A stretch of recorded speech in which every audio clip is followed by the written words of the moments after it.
Hello नमस्कार दोस्तों, स्वागत है आपका आज की वीडियो में। दोस्तों हम पिछली वीडियो में पढ़ चुके हैं बूलियन फलन किसे कहते हैं, इनकी ये डेफिनेशंस और ये सारे के सारे सूत्र हम पढ़ चुके हैं। इसके बाद में दोस्तों हमने जो वियोजनीय प्रसामान्य था उसकी डेफिनेशन भी कंप्लीट कर ली थी और उसके क्वेश्चंस भी कंप्लीट कर लिए थे। कुछ क्वेश्चंस रह गए थे तो वो आज आपको इस वीडियो में मैं कंप्लीट करा दूंगा। तो चलिए दोस्तों वीडियो को करते हैं स्टार्ट। तो देखिए दोस्तों, समय पहले मैं आपको बताता हूँ, इन सभी क्वेश्चंस में एक ये वाला सूत्र जरूर लगेगा जिसे आप अच्छे से याद कर लें। ए इंटू बी का जी होल डैश बराबर क्या होता है दोस्तों, जब तो इसका खुलेगा तो क्या हो जाएगा, ए का डैश प्लस इंटू का प्लस हो जाएगा और बी का भी डैश। तो ये होता है आपका डी मॉर्गन नियम, पहले ही मैं आपको बता देता हूँ। इसके बाद देखिए दोस्तों, इन सभी क्वेश्चंस में डी मॉर्गन नियम लगेगा। तो इसके बाद देखिए दोस्तों, मैं आपको ये वाला क्वेश्चन बताता हूँ। तो देखिए दोस्तों, यहाँ पर हमें दिया हुआ है, सिद्ध कीजिए कि दो चरों में पूर्व वियोजनीय प्रसामान्य रूप के बूलियन फलन का मान 1 होता है। तो देखिए दोस्तों कैसे, तो कोई भी बूलियन फलन हमें दिया हुआ होता है उसका कैसा होता है। तो देखिए दोस्तों, बूलियन फलन हमेशा कैसा होता है, तो एफ एक्स बराबर या एफ एक्स वाई बराबर क्या होगा, x y plus y x y का डैश प्लस जी एक्स का डैश वाई प्लस दोस्तों इसके बाद होगा x dash plus into y dash. तो ये होता है हमारा ये बूलियन फलन, दो चरों के लिए बूलियन फलन। इसके बाद देखिए दोस्तों, जब हम यहाँ से इन दोनों में से क्या कॉमन लेंगे दोस्तों, इन दोनों में से हम लेंगे x कॉमन, तो इसका मान क्या हो जाएगा, 1 हो जाएगा। इन दोनों में से x डैश कॉमन लेंगे तो जब ये दोनों, फिर यहाँ से इसका भी मान 1, फिर यहाँ पर ये दिए हुए हैं हमें ऐसे, तब इनका मान सॉरी दोस्तों, यहाँ पर ये यहाँ पर 1 होगा, 1 प्लस में लिखे हुए हैं, तो 1 होगा इनका मान। तो दोस्तों यही था इसका आंसर। इसके बाद देखिए दोस्तों, ये 3 चरों के लिए एक बुलियन फलन दिया हुआ है, इसका आंसर भी वही होगा, एक ही आएगा। इसके बाद देखिए दोस्तों, आपको एक क्वेश्चन ये भी दिया हुआ है, सिद्ध कीजिए कि दो चर सॉरी दोस्तों, ये तो वही वाला क्वेश्चन है, अभी कर चुके हैं, इसमें यहाँ पर आप सुधार लीजिएगा थोड़ा।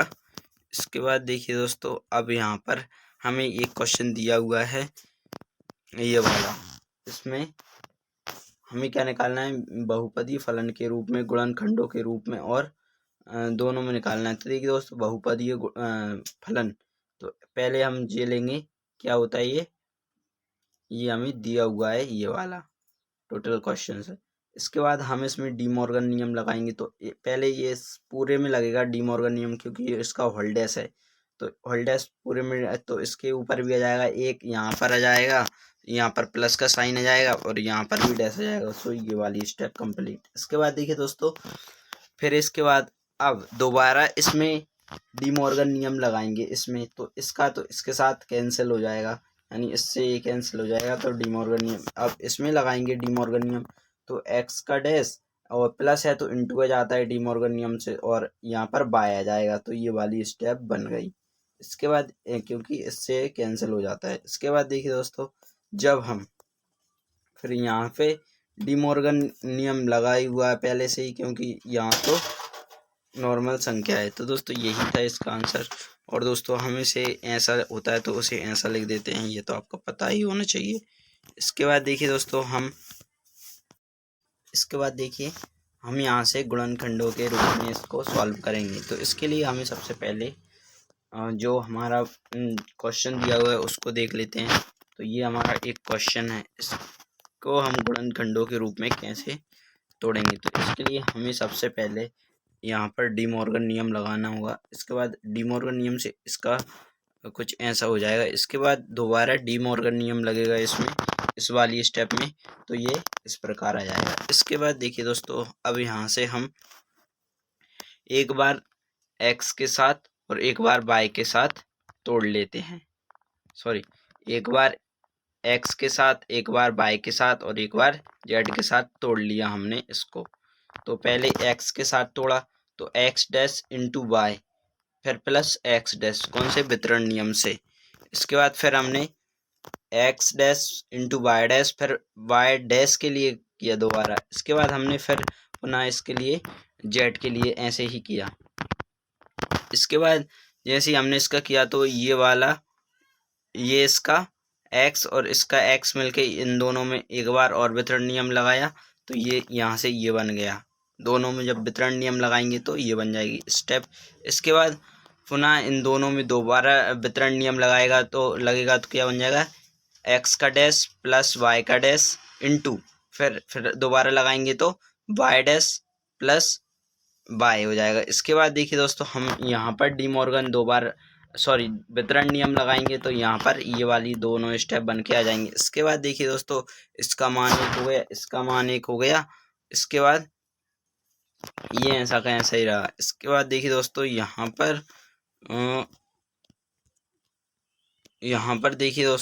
पर हमारे जो चार मान निकलेंगे, पहला एक्स प्लस वाई इंटू ये वाले हमारे ये सारे के सारे मान निकल के आ गए हैं। तो यही होता है दोस्तों क्या, गुणनखंडों के रूप में हम इसी प्रकार से चेंज कर सकते हैं।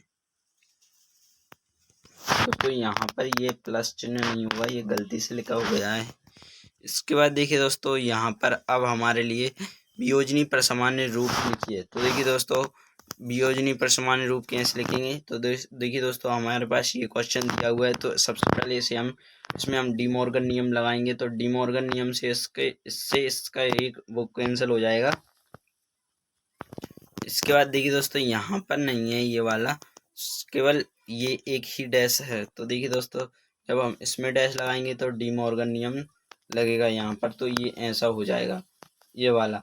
इसके बाद इसमें दोबारा दोस्तों, इसमें देखिए एक स्टेप सेम मिलेगी आपको। कौन कौन सी दोस्तों, ये वाली स्टेप आपको सेम मिलेगी। तो देखिए दोस्तों, अपशोषण नियम से ये एक्स ये वाला, ये बाय और ये क्या हो जाएगा दोस्तों, ये हो जाएगा बाय डैश।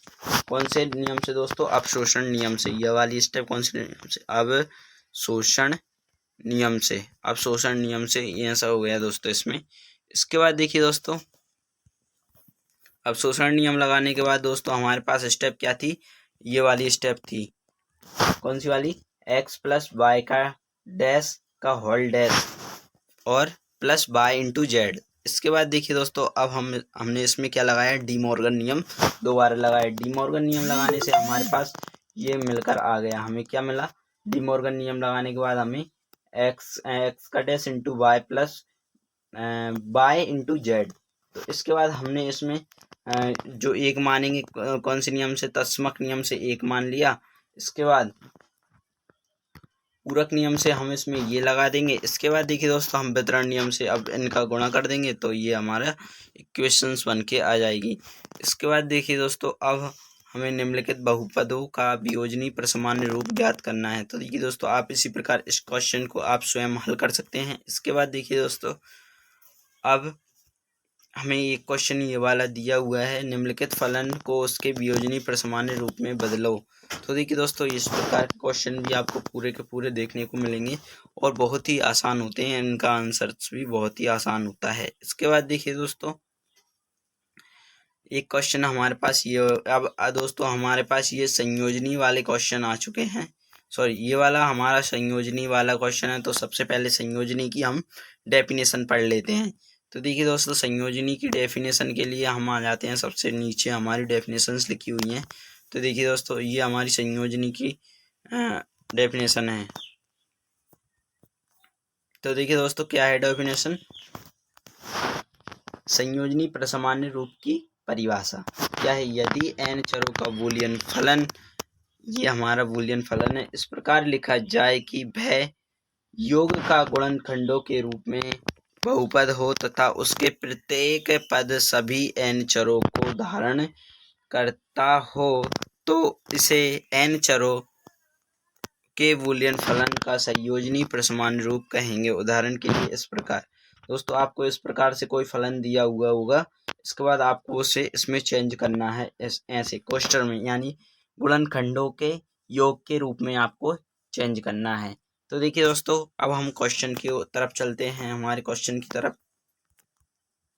तो देखिए दोस्तों, अब हमारे पास ये क्वेश्चन दिया हुआ है, तो दोस्तों हमें इसे इसमें इंटरचेंज करना है। तो देखिए दोस्तों, इसके लिए हमें सबसे पहले, यानी आपको दो कोई दिए हुए होंगे यहाँ पर, जैसे दिया हुआ है एक्स प्लस वाई, तो आपको इसमें जेड भी जोड़ना है। जेड जोड़ने के लिए आपको इन सारे नियमों को लगा के आप जेड यानी क्रम विनिमय, अपशोषण, तत्समक, पूरक और सारे अपशोषण सब नियम लगा के आपको इस प्रकार का सॉल्व करके आंसर लाना है, जी आपका संयोजनी परसामान्य रूप होता है। तो देखिए दोस्तों, सबसे पहले हम यहाँ पर तत्समक नियम से जीरो मान लिया हमने तत्समक नियम से, तो यहाँ पर तत्समक नियम लिख देते हैं। इसके बाद देखिए दोस्तों, जैसे ही हमने तत्समक नियम से माना, तो इसके बाद हमने यहाँ पर पूरक नियम भी लगा दिया दोस्तों। पूरक नियम से हमने इसमें जेड ले लिया, क्योंकि इसमें एक्स है, वाई है, लेकिन जेड नहीं था, तो हमने यहाँ पर जेड ले लिया। इसके बाद देखिए दोस्तों, हमने यहाँ पर हमने वितरण नियम लगाया दोस्तों, हमने यहाँ पर इस वाली लाइन में।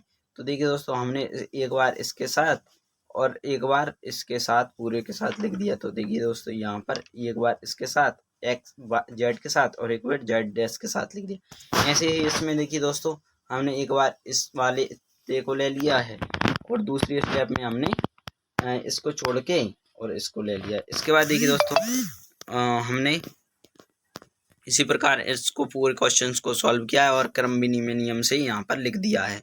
और दोस्तों, अगर यहाँ पर डबल कोई इक्वेशंस बन रही हैं तो हम उन्हें एक बार ही लिखते हैं। इसके बाद देखिए दोस्तों, अब हमारे पास निम्नलिखित तीन चरों एक्स वाई जेड के संयोजनी परसामान्य रूप को। तो देखिए दोस्तों, ये क्वेश्चन आपके लिए बड़ा ही महत्वपूर्ण रहेगा। तो देखिए दोस्तों, आप इस क्वेश्चन की मदद से सारे के सारे क्वेश्चंस को हल कर सकते हो। तो देखिए दोस्तों, हमने यहाँ पर ये हमारा क्वेश्चन दिया हुआ है, एक्स तीन चरों के बूलियन फलन के लिए परसामान्य रूप है कौन सा, संयोजनी वाला। तो देखिए दोस्तों, इसमें सबसे पहले हमने तत्समक नियम लगाया दोस्तों यहाँ पर। तो हमने तत्समक नियम से 0 लिख दिया दोस्तों। इसके बाद देखिए दोस्तों, हमने यहाँ पर पूरक नियम लगा दिया, तो यहाँ पर ये लाइन भी कंप्लीट हो गई दोस्तों पूरक नियम से। इसके बाद देखिए दोस्तों, हमने इसमें वितरण नियम लगा दिया, तो यहाँ से ये वाली स्टेप भी कंप्लीट हो गई। अब हमने दोस्तों इसमें क्या किया दोबारा से, तो देखिए दोस्तों, हमने एक बार इसके साथ लिख लिया इसे और एक बार इसके साथ लिख लिया, दोनों के साथ लिख लिया दोस्तों हमने इसमें वितरण नियम लगा के। इसके बाद देखिए दोस्तों, फिर हमने इसके साथ एक बार लिख दिया और इसके साथ एक बार लिख दिया इसे। ऐसे ही इसमें एक बार इसके साथ लिख दिया और एक बार इसके साथ लिख दिया। तो दोस्तों, इस प्रकार आप क्वेश्चंस को हल कर सकते हैं।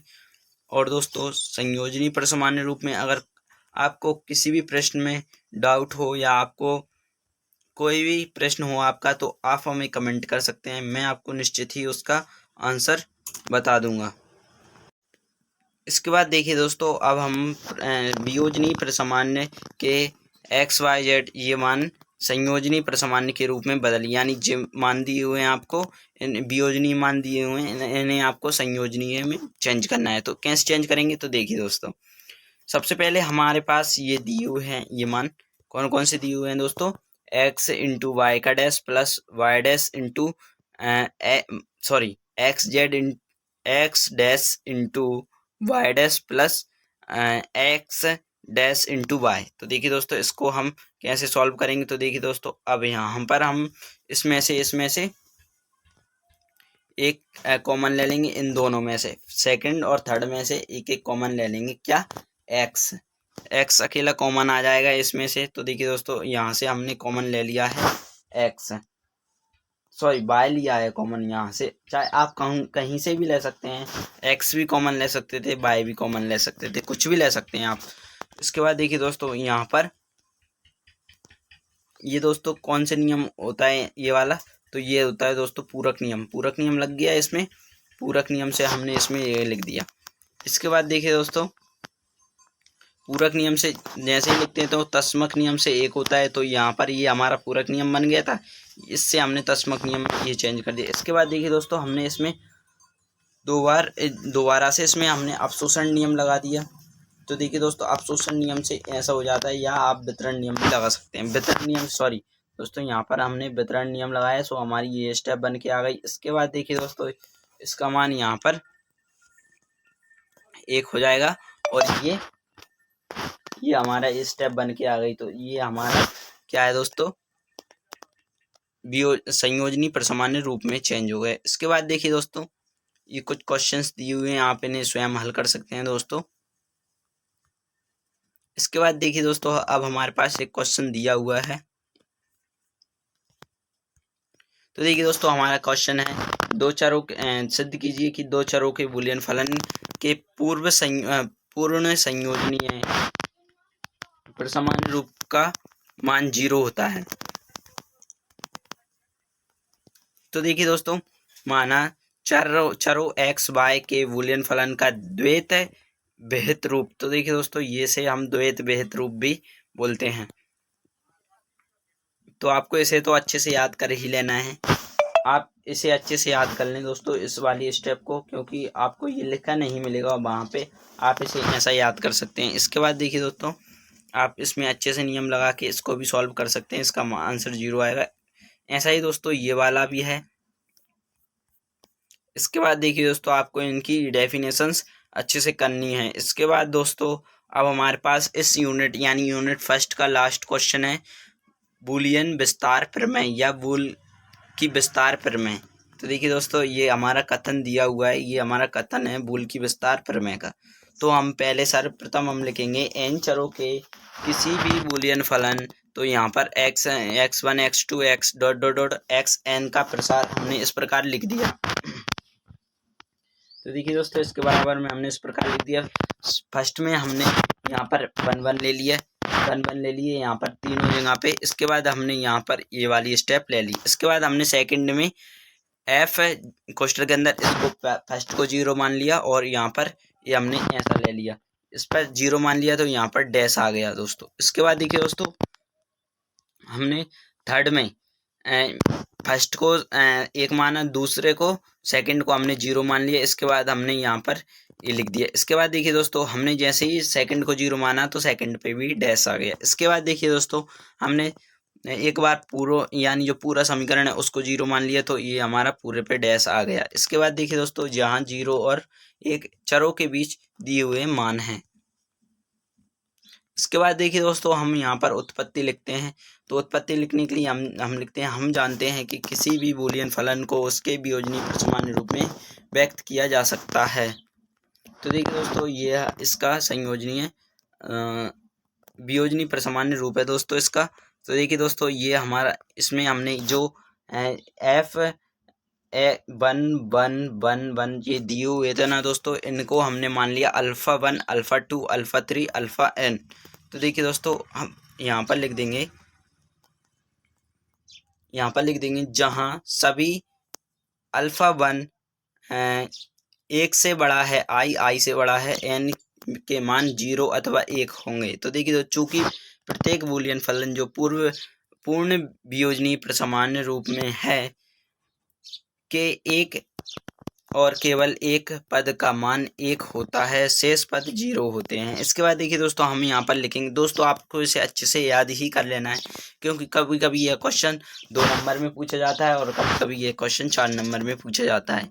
इसके बाद देखिए दोस्तों, अतः माना x1 into 1 greater than i greater than n का मान स्वेच्छ रूप से 0 या 1 होगा, जिसमें ये हमारा मान दिया हुआ है। इसके बाद देखिए दोस्तों, अब हमें इसे ऐसा कैसा ही दोबारा से लिख देना है, और ये हमारा पूरी की पूरी बूलियन की विस्तार प्रमेय बन के तैयार हो गई।